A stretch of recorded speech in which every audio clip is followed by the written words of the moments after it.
कलयुग ही क्यों सबसे श्रेष्ठ युग है? आइए हम जानते हैं इसके पीछे का रहस्य। सनातन धर्म और वेदों में 4 युगों की मान्यता है।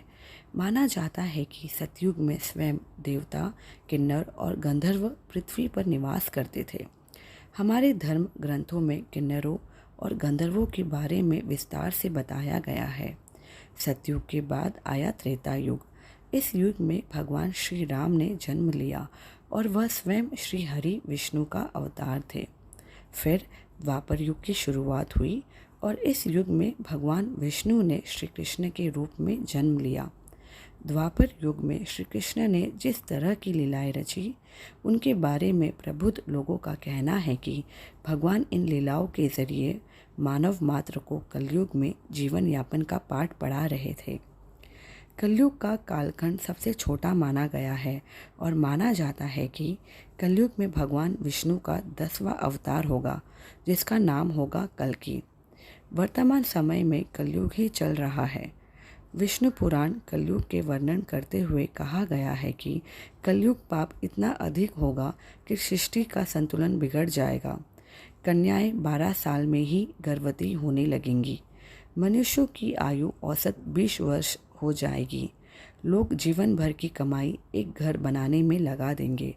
इनके सबके बावजूद जब पराशर ऋषि से सभी देवताओं ने पूछा कि सभी युगों में कौन सबसे बढ़िया है, तो ऋषि ने वेदव्यास जी के कथनों का जिक्र करते हुए समझाया कि सबसे उत्तम कलयुग है।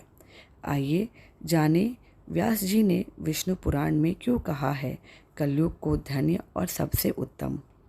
विष्णु पुराण में वर्णित एक घटना के अनुसार मुनिजनों और ऋषियों के साथ चर्चा करते हुए वेदव्यास जी कहते हैं, हे मुनिजन, सभी युगों में कलयुग ही सबसे श्रेष्ठ युग है, क्योंकि 10 वर्ष में जितना व्रत और तप करके कोई मनुष्य सतयुग में पुण्य प्राप्त करता है, त्रेता युग में वही पुण्य 1 साल के तप द्वारा प्राप्त किया जा सकता है। ठीक इसी प्रकार उतना ही पुण्य द्वापर युग में 1 महीने के तप से प्राप्त किया जा सकता है, तो कलयुग में इतना ही बड़ा पुण्य मात्र 1 दिन के तप से प्राप्त किया जा सकता है। इसी तरह व्रत और तप के फल की प्राप्ति के लिए कलयुग ही सबसे श्रेष्ठ समय है। यदि आपको हमारी यह कथा पसंद आई हो तो प्लीज़ हमारे चैनल को लाइक और सब्सक्राइब कीजिएगा। Thanks for watching.